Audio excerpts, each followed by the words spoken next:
everyone. I'm Larry Ridley, and this is the NFL on EA Sports. And this man comes into the game off the toughest of losses when he played out of this world but still can lead his team to the win. If he has as many yards this week as he had in the last, I can't imagine they'll lose again. It's the Browns going up against the Bengals. Now for the call of this Week 7 matchup, here are Brandon Gaudin and Charles Davis. Larry, we are in the place the folks here call the Jungle, and that's Paul Brown Stadium in Cincinnati. Today, it's an AFC North matchup between the Cleveland Browns and the Cincinnati Bengals. Hi again, everyone. I'm Brandon Gaudin. To my left, Charles Davis. And, Charles, you focus on this Bengal team entering play. They come off a disappointment last time out that put an end to their modest 3-game win streak. Meanwhile, for the Browns here, they too were losers last week, so they're also hoping to get back in the win column. Something's got to give in this one.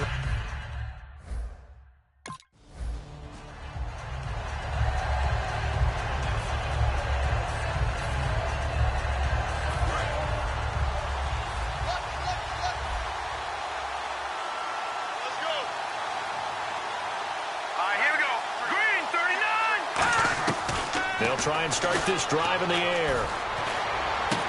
Got a man over the middle, and it's complete. A really nice gain of 25 yards.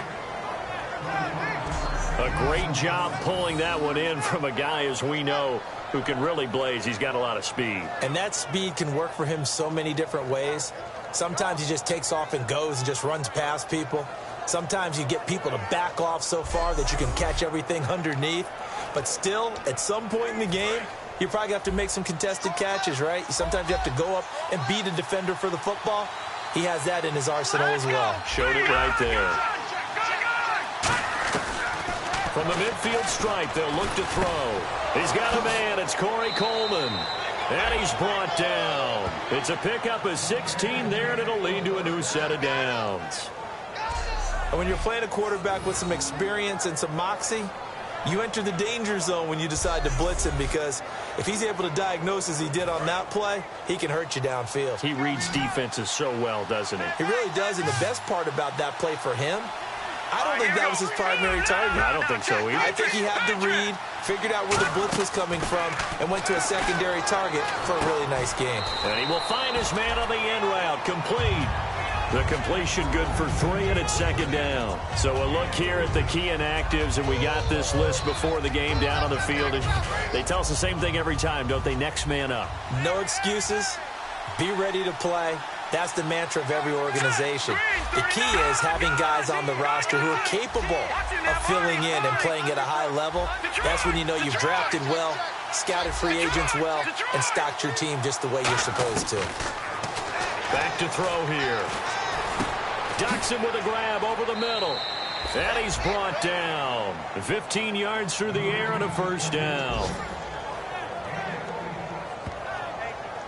And the pocket's been protected pretty good here so far on the opening drive. We always talk about confidence in runners and catchers and quarterbacks. How about the protection detail? They're not allowing anyone near the guy throwing the football. And now the offense operates in the red zone. They go play action here on first down. And he'll take it into the end zone for a Browns touchdown. Corey Coleman, his third touchdown now on the year. And the Browns take it right down the field and score on the opening drive. Well, that's how they envisioned it, get the football to start the game and score it. And I don't know if that was scripted. Was it an audible? Or was it just a play call that they had in their pocket? No matter what, they had the right call.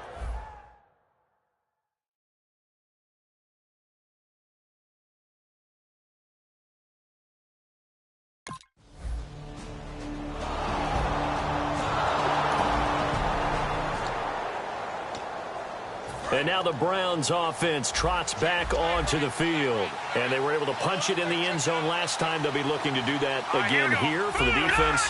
Obviously, they'll be looking to stop them from punching it back in the end zone. It always is punch-counter-punch, isn't it? And which team has the advantage? Well, let's just go back. Last time on offense, they rolled downfield, got into a good rhythm. You can see a little more bounce in and out of the huddle. You can see the sideline really get into the game. So defensively, you're thinking to yourself, How do we take that away from them? How do we get the advantage back? Let's see what they come up with. I think pressure is always the first way to go. If you love pressure, I love it. We'll see if they dial it up this drive. The intended target was Corey Coleman, and that takes us from second to third down. Third down here for the offense after the incomplete pass. Oh, man, that was close. The opportunity to change momentum, big play, right in his hands, unable to come down with it. A sigh of relief, no doubt, on offense that fell harmlessly to the ground. Over the middle, the catch by Coleman. It'll be a gain of 8, but it also lead to a fourth down. So much about offense is what you call hidden yardage. You know, you throw the ball to someone, they catch it, and then they can make a big play. You know, they create a play, run after.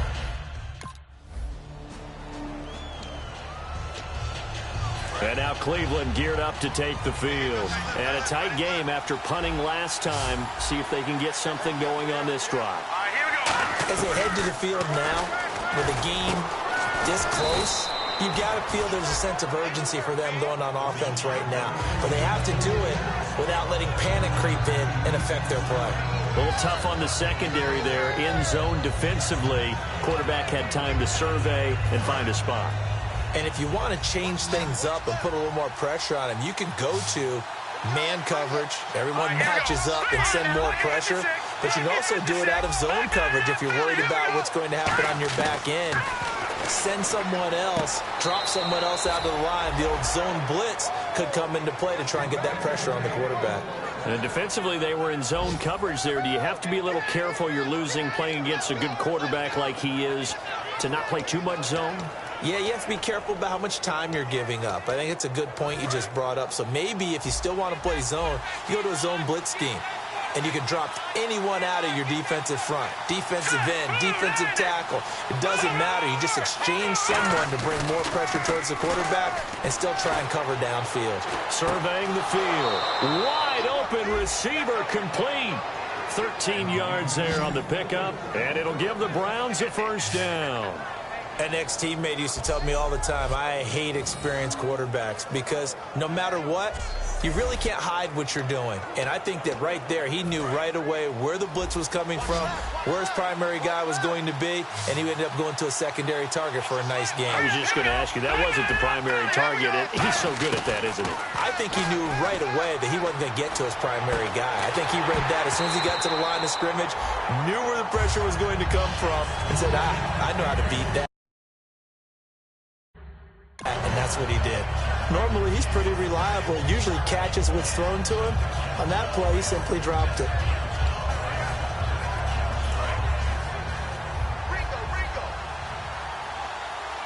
One receiver left, 3 to the right. Here we go.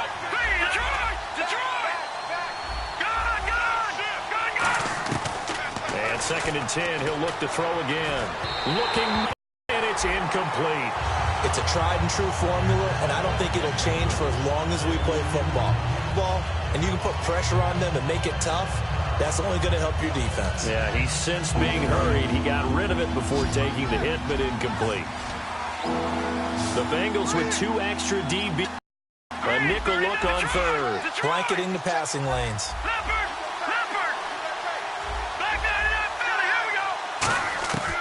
They'll stick with the passing game as he looks to throw. And he comes back with 1 complete. They get 7 there, but it brings up 4th.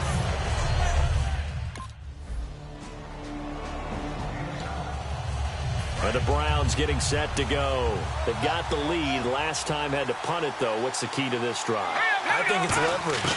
Big guys up front. You know the motivational speech on the sideline is, guys, give us an opportunity. Protect the passer, create space for our runners, and let's go ahead and get these guys. Low man wins. Let's go do it on this drive. We'll watch that leverage on this drive. One thing I can say pretty safely, that route is not called if you don't have a guy who can throw the ball and put some mustard on it. Because if you're going to lollipop it in the middle of the field, bad things usually happen. It takes a strong-arm guy who can rifle it in there, and they were able to successfully complete that one.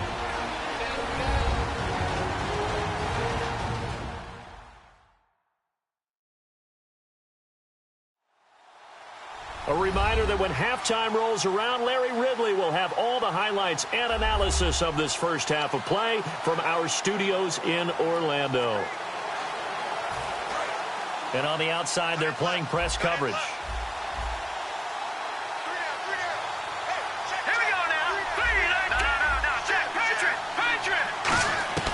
Back to throw now on first down. An incomplete. Crisis averted. Almost picked. Instead, second down. And on 2nd and 10 now. Well, he did almost everything right. Excellent coverage, breaks on the football, just unable to haul it in and take it the other way, so he dropped an interception. The key for him now, don't dwell on it, just move on to the next play. They pick up 12 on the play there, and they move the chains. And a good quarterback facing zone coverage. If he has just a little bit of time to survey the scene, that's what's going to happen. No doubt about it. If there's no pressure, he's going to continue to pick them apart because he'll have all that time to find someone open downfield. He can only cover for so long. So maybe they want to go to a zone blitz scheme, get a little bit more pressure. Remember when Carolina did that against Denver? They lost the game ultimately. They dropped the defensive end out, and he ended up with an interception in that game in Super Bowl 50. Maybe some sort of scheme like that to try and get more pressure at the passer. Second down following the incompletion.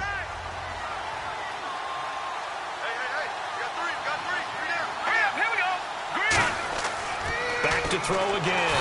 And he's going to go down. Back across midfield. He's sacked at the 46. Personal foul. Face mask. Defense. Got the hand caught up in the grill of the face mask. 15-yard penalty. So tough for a defender. You're trying so hard to make a play, and the way that these offensive guys can move around, sometimes your hand gets into the wrong place. On first down, he'll drop to throw. He's got his man. This is Daxon. Give him 9 there on the first down completion. That was a nicely run slant route, and what the receiver's trying to do is make the defender think he's going upfield for a deeper route and then breaks it off, usually after about 3 to 4 steps, and cuts towards the middle of the field. And now what he's trying to do is use his body to keep the defender away from the football and give the quarterback a really nice target. It'll go as a gain of 6 that time, and it moves the chains as well. So the offense has it 1st and 10. In today's football, where receivers break tackles, make people miss, get upfield for the extra yardage, when you see a play like that where it's caught and he's dropped on the spot, that's a big-time play by the defense. A gain of 6 there on first. Now whistles come in. We're going to get a timeout here by the offense. It's just their first, so they'll have 2 remaining here before we get to halftime.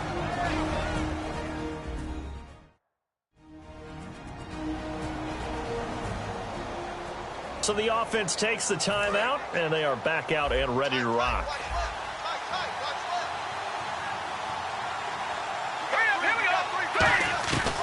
They'll look to throw again.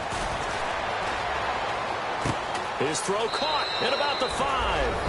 And he is into the end zone. Touchdown, Cleveland. Their dangerous wide receiver. His 4th touchdown on the year. And the Browns add 6 to their lead. And that'll give them a 2-score lead here, but I'm looking ahead. They just want to hold it for the final moments here in the second quarter. They don't want to give up anything on the other side. No, not at all.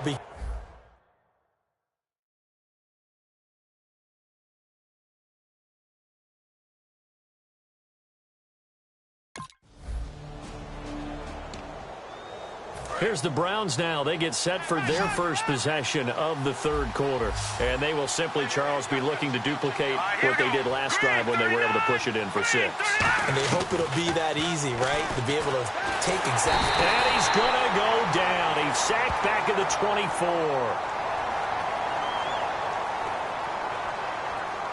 Personal foul. Face mask. Defense. And I know it's hard in live action, but you've got to keep your hands away from the face. That's a 15-yard penalty. You work on it all the time, making sure your target area is lower and trying to keep your hands away from the face mask so you don't get the big penalty. They'll look to throw here on first down. That is caught at the 7-yard line. A gain of 6 there on first. Completion was given up, but that's why you play zone defense, so that you can have people around the ball when it's caught, and you don't give up much run after the catch. All right, here we go. Boom! Watch him now, Barney! Barney! Over! Detroit! Now they'll throw here out of the gun. And he'll take it into the end zone for a Browns touchdown. Corey Coleman with his second touchdown of the game, 4th of the year. And the Browns take advantage of field position on the turnover to cash this one in. In order to lead in a game, you're going to get plenty of contributors, but that's his second touchdown catch of this game. He's one of the key guys.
And here are the Browns now as the offense comes back out onto the field. And that recipe on their last drive that resulted in a touchdown looked pretty good, so they'll be hoping to do that once more. And it takes me back to when we sat with the offensive coordinator and the head coach. They felt pretty good about their game plan and thought there were some holes in the defense, and they exploited them the last time out. Let's see if they can come back and put together a similar drive. And we'll see if they can do just that. Well, the numbers have been good in the passing game, and certainly a big reason why they have the lead. But now here, third quarter, maybe go to the run game a little more? Yeah, perhaps. I mean, after that incompletion, a little credit to the defense for shutting them down on that play. Maybe you try and run the football a little bit more in this spot. But they have to feel good about how they've been throwing it overall. That one goes for 13 yards, and it moves the sticks. They gave up the completion there, but this is what zone defenses count on. Catching the ball and not much run after the catch. Detroit! Here we go now. Over! Now on first down, he'll drop to throw it. Looking middle, and that's complete. And he's going to get this all the way down inside the 35. And they get 28 yards on that one. And the Browns are going to have a first down. Quarterbacks love slant routes because the receivers are breaking right into their line of vision, and receivers love them as well because they're getting the ball on the move and able to catch it and try and get upfield and gain additional yardage.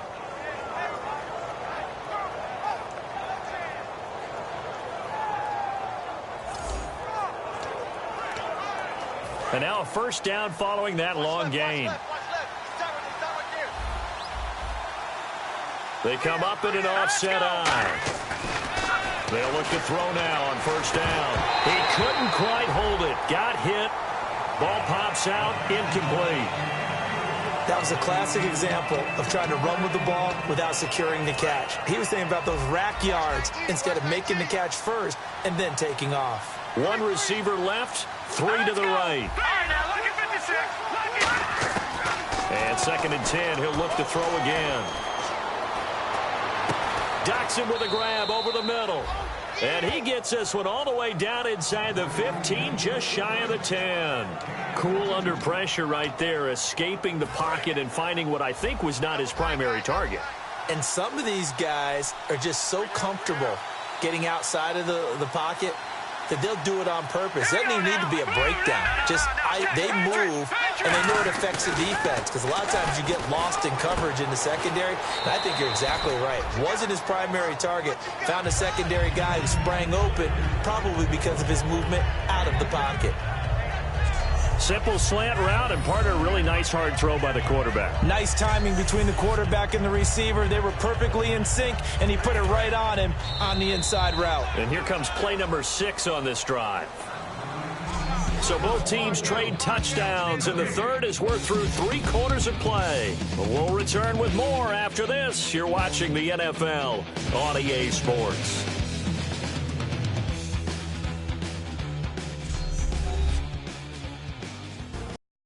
Back now in Cincinnati. It's the Browns football, and they've got the lead here as we start quarter number 4.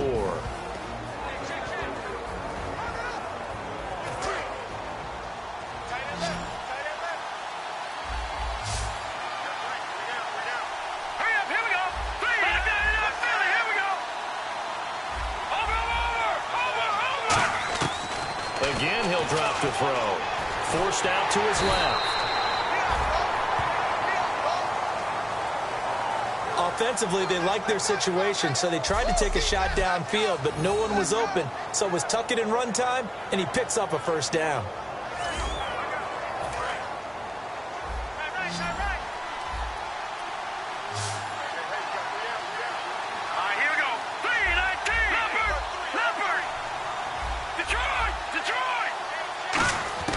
Now a shotgun snap as they'll look to throw. And that's going to be caught for a Browns touchdown. Their big tight end, his 6th touchdown of the season. And the Browns add on to their lead. They had the lead in the 4th, but still passing. Finding the big target for the touchdown. Now that lead grows even more. Everybody gets to join in the fun. You know, it doesn't have...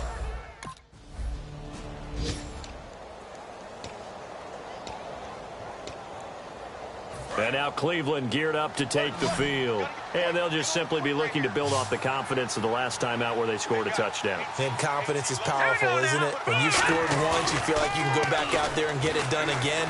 Doesn't matter what the defense throws at them. They feel like they're in a groove right now, and they want to get out there and show it.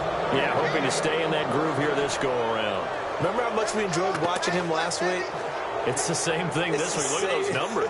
I'd hate to be a defender right now because no matter what they're throwing at him in terms of coverages, he's finding ways to defeat it. And even when he's covered, he's not covered.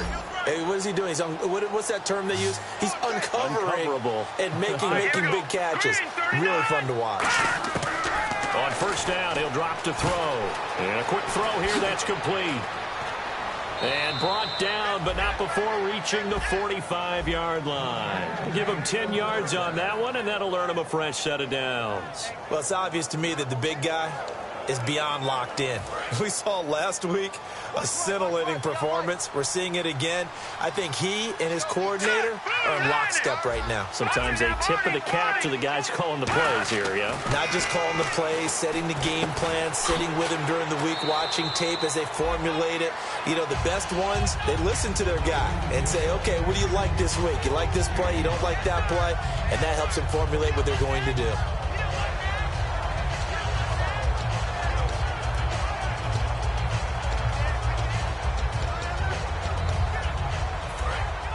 Looking to jam the receivers at the line here. Press coverage look defensively. They come out with one back and 3 tight ends. He rifles one that's intercepted. And some room to work. A great read, and it's picked off. And he will bring it back. It's a pick 6 for a Bengals TD. Well, partner, I do know this. If you're a defensive back, you have more chances to make a team now than ever because people are using 5 defensive backs, 6 defensive back packages. Not exclusively, but way more than before. That was a nickel package there, and what a pickoff. Why is that? Why are they using that more? Because more people...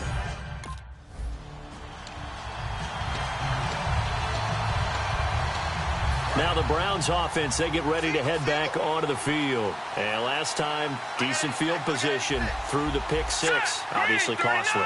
But they can't afford to just bunker in now. All right, good field position means go ahead and attack on offense. Try and press the advantage a little bit. They just have to be better with the football on this possession. So that didn't bother you too much last time? No, because it's exactly what you're supposed to do. You can't have good field position, not try to take advantage of it. Sometimes the defense makes a good play too.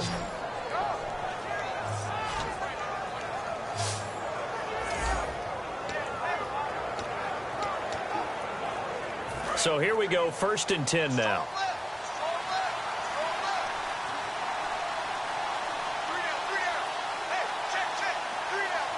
They come out here in the eye.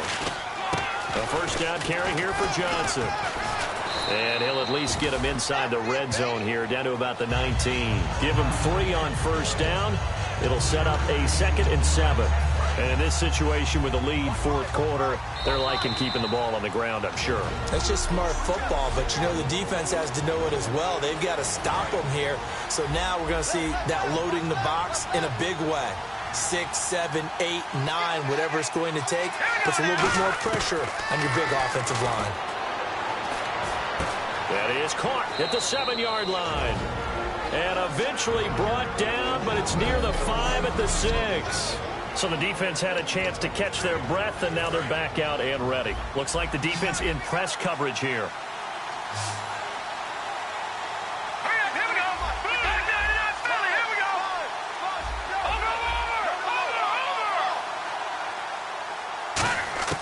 Now it looks like he'll throw here. His pass caught at the 4. And now the Bengals are going to call another timeout. That'll be their 2nd, so one more chance to stop the clock here. And we'll be back.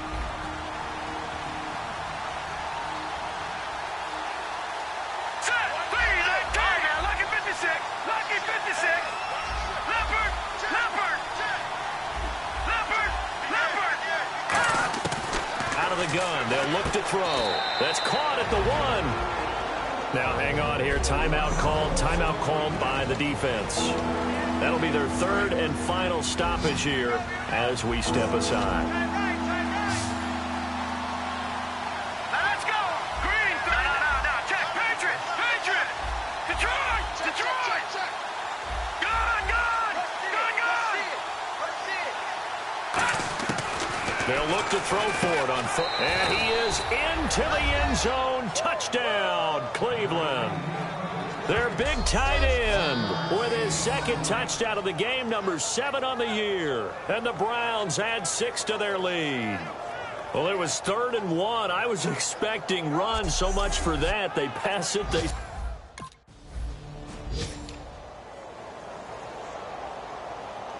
And now Cleveland geared up to take the field. They take over with great field position. They've got the big lead. Most would say they should kneel it, but the key word there is should. You never know here. You never know. That's the exact play that should happen. But some people like stats. You know, some people like to put more things up on the board, but kneel down is usually the right play here. We'll see what they do in this situation.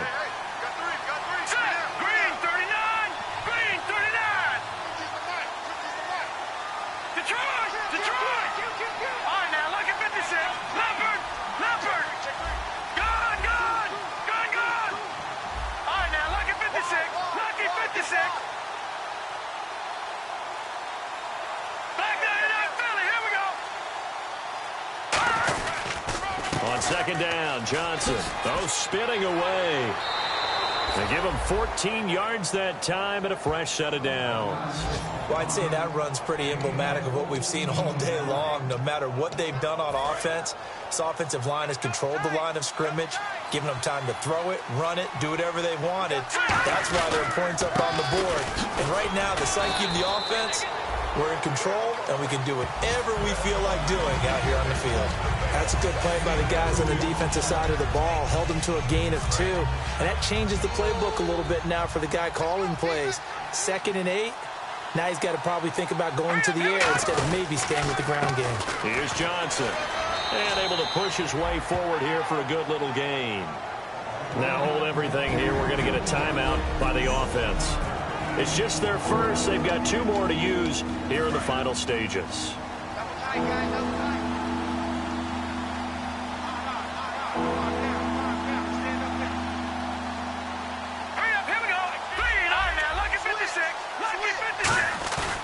On 3rd and short, they'll try and pick it up through the air. And this is caught. Touchdown, Cleveland. Their big tight end finishing strong with 3 fourth-quarter touchdowns. And the Browns add on to their lead. There before the clock hits. What a way to finish things off. Exactly what you want. Not much time. A big offensive explosion helped leading them to victory. And the defensive guys, they're just saying, hey, put those points up every week. We'll just keep winning. They will gratefully accept them, won't they? It makes their job that much easier when they're scoring that many points. Allows them to play with a totally different style and a different flow. So for the Browns, they climb back to 500 now at 3 up and 3 down. And they'll return home next week to take on the L.A. Rams. Meanwhile, for Cincinnati, the loss here will move them back to 500 at 3-3. And they'll get a chance to redeem themselves next week at home against San Francisco.